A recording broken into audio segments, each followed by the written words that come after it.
It is 3/7 of 2015. We're into Volume 2 of Kojeve's Phenomenology of Right. We discussed dunamis and energia last lesson, the two primary concepts within the second moment of actually enacting the right in historical reality. And now we're going to look at the actual structuring of the sphere of right within that same historical reality. For the first moment, Kojeve tells us we have autonomous society, and the slaves see consciousness that is doing the actual positing.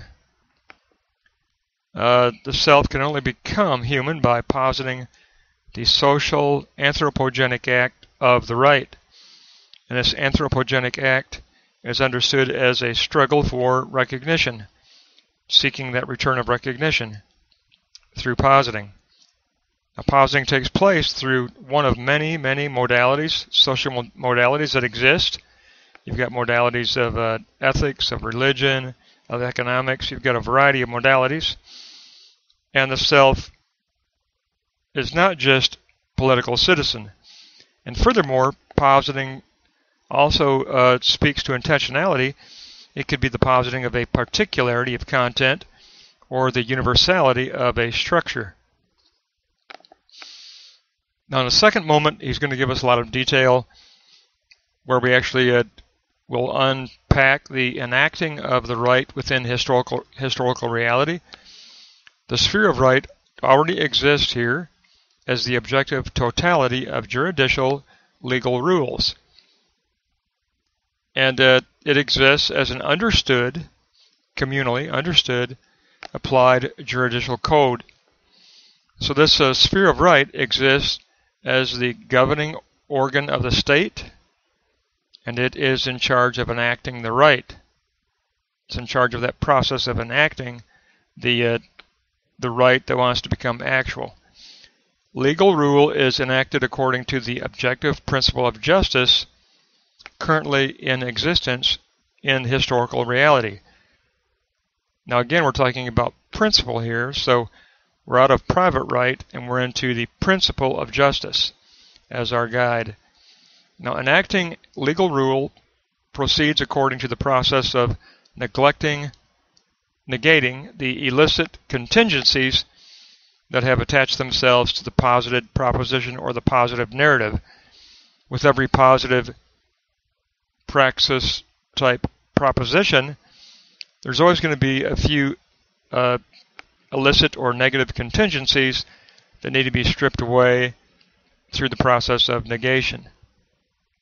The governing organ of the state should be understood as global society that shapes and encloses the various singular autonomous societies, and that global society is equated with the concept of state. Therefore, the process of enactment involves organizing these singular autonomous societies into the global society or state. This organizing does not destroy the singular societal right.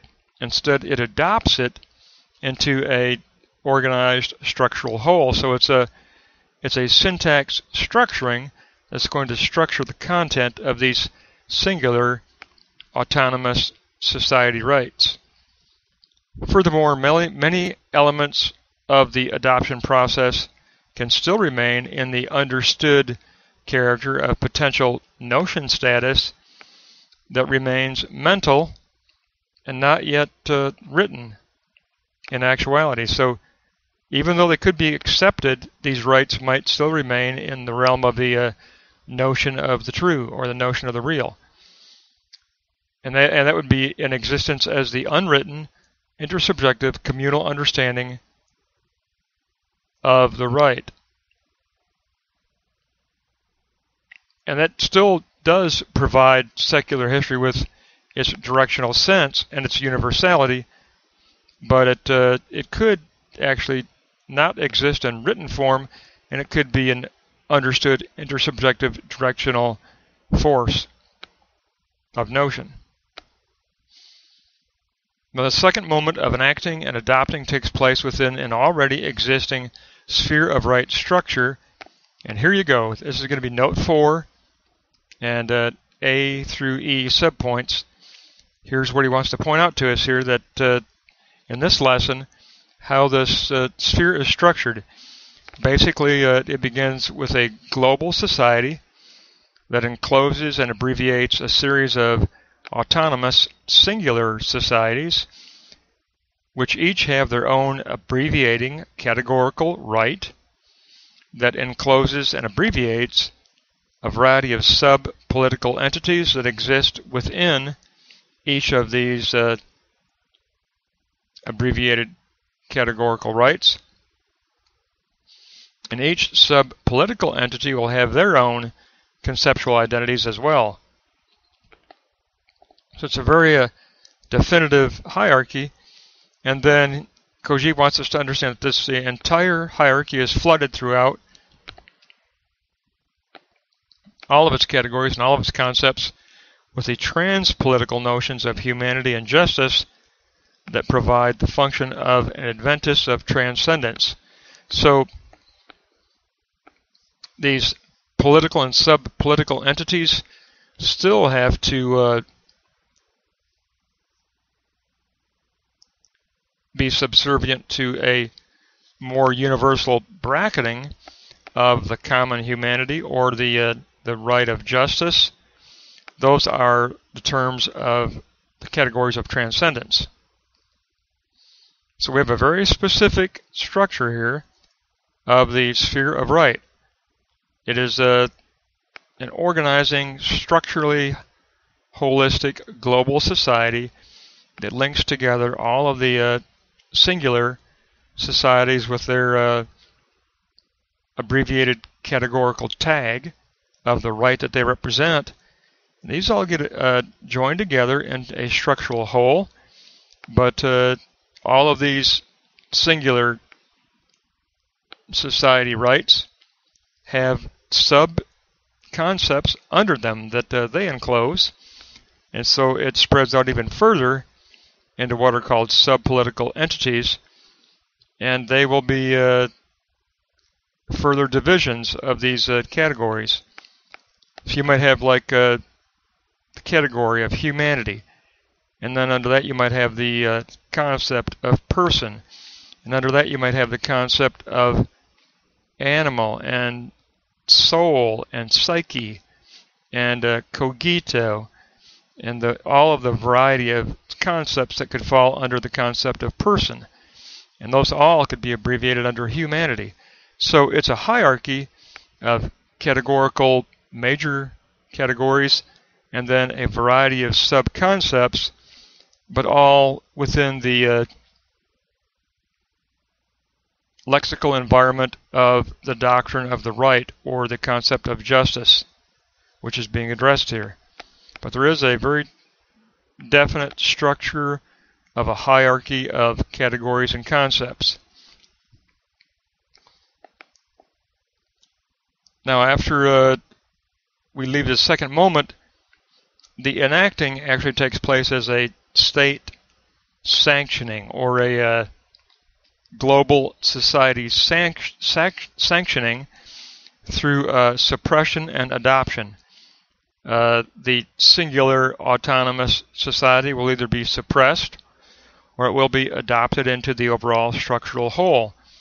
State-sanctioned legal rule can be written law, oral custom, or the intersubjective mental implied moral judgment. A sanctioned right could still be left in the state of the potential notion as the morally implied intersubjective directional sense.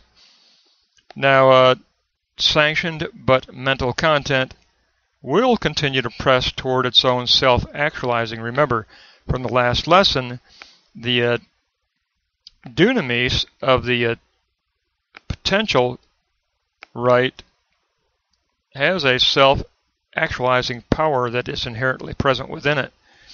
Now, the governing organ of the state adopts an autonomous singular societal right into the global society by decree, by speaking it. So it becomes again a speech act that will enact a singular societal right into the overall global universal structure. Now, the governing organ consists of an exclusive group that can substitute itself for the totality of its members, being equal to the abstract moral personhood, again. And the most concrete form that this sanctioning enactment of legal rule can take is for an autonomous singularity of society right to actually be adopted into the written constitution of universality. That's the furthest, most concrete form that it could reach. It could not even become concrete. It could remain in the realm of notion and just be part of the mentally understood intersubjective understanding of a society. It could remain there, but it could possibly become part of that extreme, concrete, written document of the Constitution that is a written, concrete universality that organizes all of the singularities of autonomous posited rights into a syntax-structured whole that cooperatively works together. So that is the furthest point it could go, is to actually reach concrete constitution. But in many instances, a lot of what we live according to within our daily lives is a kind of an intersubjectively, universally held mental understanding that that we are self-consciously aware of as being that which constitutes the right. Even though, of course, we do have written laws and legal rules, of course, in every society, but a lot of times the unwritten and the morally understood is in the background behind the visible reality as our true directional sense, that kind of an understood, inherent, intersubjective directional sense that we carry in our own subconscious.